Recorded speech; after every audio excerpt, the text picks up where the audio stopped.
Bonsoir à tous, bienvenue dans le Journal de l'Afrique. Une large page de cette édition sera consacrée aux exactions qui se poursuivent en Centrafrique.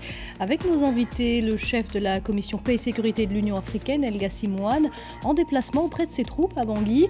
Et puis dans ce journal également la star sénégalaise Youssou N'Dour qui a enregistré une chanson pour la Centrafrique avec Idil Mamba, chanteuse centrafricaine. Le Burundi qui continue à panser ses plaies après les inondations qui ont fait près de 70 morts à Bujumbura, des quartiers entiers à reconstruire, des familles dévastées. Enfin, plus léger, c'est demain la Saint-Valentin, l'occasion de parler du commerce des roses qui fleurit en Éthiopie. Le pays est devenu en l'espace de 10 ans le 4e acteur mondial du secteur. Le président français François Hollande a demandé aujourd'hui par téléphone à Ban Ki-moon d'accélérer la préparation d'une opération de maintien de la paix de l'ONU en Centrafrique. La situation sécuritaire dans le pays reste très préoccupante. Les autorités françaises et centrafricaines ont haussé le ton contre les milices anti-Balaka qui poursuivent les exactions. Les chefs autoproclamés de ces miliciens ont mis en garde contre toute attaque qui pourrait les viser. Pour El Gassim Ouane, directeur de la commission paix et sécurité de l'Union africaine, la situation s'est améliorée sur le terrain, même si ces milices posent un réel défi aux forces françaises et africaines. Écoutez. Nous observons à Bangui une amélioration de la situation. Évidemment, de nombreux défis restent à surmonter, mais l'amélioration est indéniable.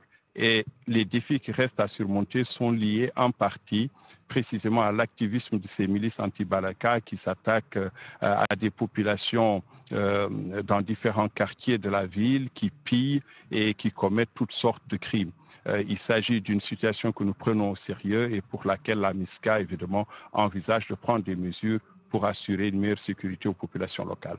Vous parlez d'amélioration de la situation, mais Amnesty International et d'autres ONG évoquent, eux, une épuration technique qui est en cours, un nettoyage ethnique dans le pays. Est-ce que vous partagez cette analyse de ce qui se passe en Centrafrique ?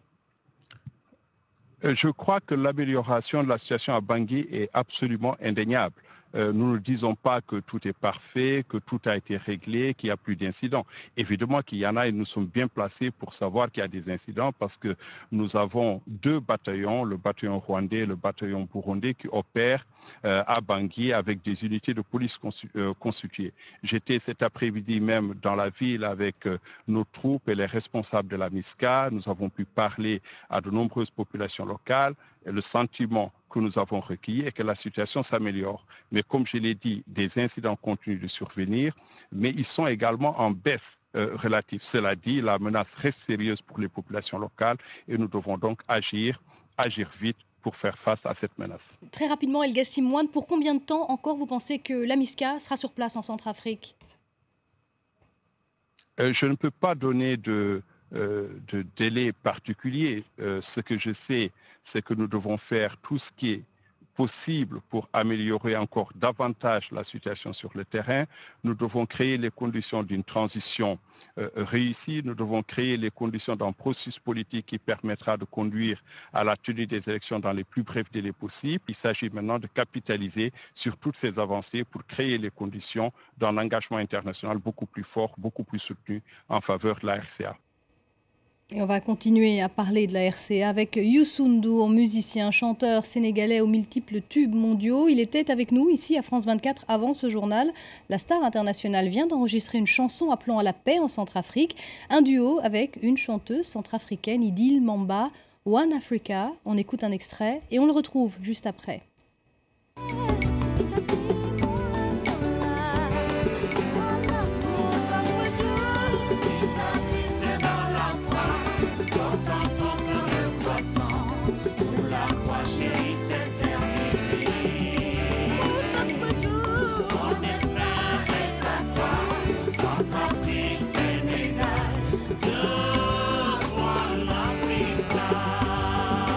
Nous avons été meurtris, comme tout le monde, en voyant les images à travers France 24 et d'autres chaînes. Nous avons vu cette situation se dégrader de jour en jour, d'heure en heure. Et moi, j'ai réagi, j'ai dit, bon, je veux faire quelque chose. Et ensuite, je me suis mis à chercher une personne et que j'ai trouvé Edil, qui était très engagé déjà. Et ensemble, nous avons fait rapidement cette chanson. Nous l'avons réalisée pour en fait dire aux Centrafricains, aux frères centrafricains, arrêtez, la différence des religions n'est pas un obstacle, plutôt une richesse. Idil Mamba, justement, est chrétienne. C'est par hasard ou c'était important ce symbole aussi que vous, musulmans, vous chantiez avec une chrétienne? C'était important de trouver un chrétien ou une chrétienne. C'est une personne qui est déjà très engagée, qui a beaucoup d'influence sur place et qui a senti le projet. Et donc c'était en plus le symbole d'une chrétienne et d'un musulman. Alors, cet appel à la réconciliation entre chrétiens et musulmans, vous, en tant que Sénégalais, c'était important, j'imagine, parce qu'on présente souvent le Sénégal comme un modèle de cohabitation entre chrétiens et musulmans, qui sont largement majoritaires. Mais d'ailleurs, c'est pour cela, même dans la chanson, on le dit, le Sénégal, 95% de musulmans dirigés par un chrétien, le président Senghor, père de la nation, qui avait comme meilleur ami le grand marabout de Touba.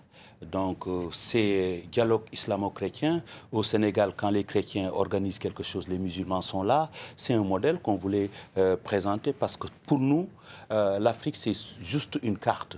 Ce n'est pas vraiment de pays, c'est une carte. Quand il se passe quelque chose dans le nord ou dans le sud, on doit agir et on doit donner l'exemple. Vous voulez parler à la population, toucher les gens, vous dites, mais vous avez été opposant, vous avez été ministre, candidat à la présidentielle. Vous savez aussi qu'il y a beaucoup d'instrumentalisation. Est-ce que ce n'est pas surtout aux politiques, aux élites qui ont failli en Centrafrique qu'il faut s'adresser? Je pense que tous les hommes politiques qui utilisent ces choses font faute grave, vraiment pour l'humanité d'une manière générale et pour leur pays. Je crois qu'il faut savoir s'arrêter à un moment, parler de son programme, de sa démarche et s'arrêter là où il faut s'arrêter pour ne pas instrumentaliser des religions, des ethnies. Ce qui s'est passé au Rwanda, ce qui s'est passé ailleurs sont des choses qui nous ont interpellés. C'est l'étranger qui réagissait et on suivait. Maintenant, c'est nous qui réagissons et nos amis nous suivent. En Somalie, un attentat à la voiture piégée a fait au moins 7 morts et 15 blessés près de l'entrée de l'aéroport de Mogadiscio. Un véhicule de l'ONU a été endommagé. L'attaque a été revendiquée par les Chebabs, les islamistes liés à Al-Qaïda. La crise politique au Burundi, un nouveau vice-président à peine élu est déjà controversé. Le Parlement a désigné Prosper Bazombanza après le limogeage du précédent début février. Un limogeage qui avait ulcéré l'UPRONA, le parti majoritairement Tutsi, allié jusqu'ici du parti du président, un Hutu. Le fragile équilibre politico-ethnique du pays prévu par la Constitution se trouve donc menacé car ce nouveau vice-président est un proche du chef de l'État et n'a pas les faveurs du principal parti Tutsi. Dans ce pays, 3 jours après les terribles inondations à Bujumbura, les habitants des quartiers les plus touchés ont d'autres préoccupations. Ce sont des quartiers entiers qu'il faut reconstruire. Nicolas Germain. Plusieurs jours après les pluies torrentielles, les habitants de Bujumbura déblayent encore. Les intempéries ont fait plus de 60 morts, surtout des enfants et des milliers d'habitations détruites. La maison de cet homme s'est écroulée, sa femme n'a pas survécu. J'ai été blessé dans le dos, mais je porte mon fils sur mon dos quand même, car il refuse d'être porté par quelqu'un d'autre. Il pleure tout le temps. Il me demande où est sa mère, et je lui dis qu'elle est à l'école.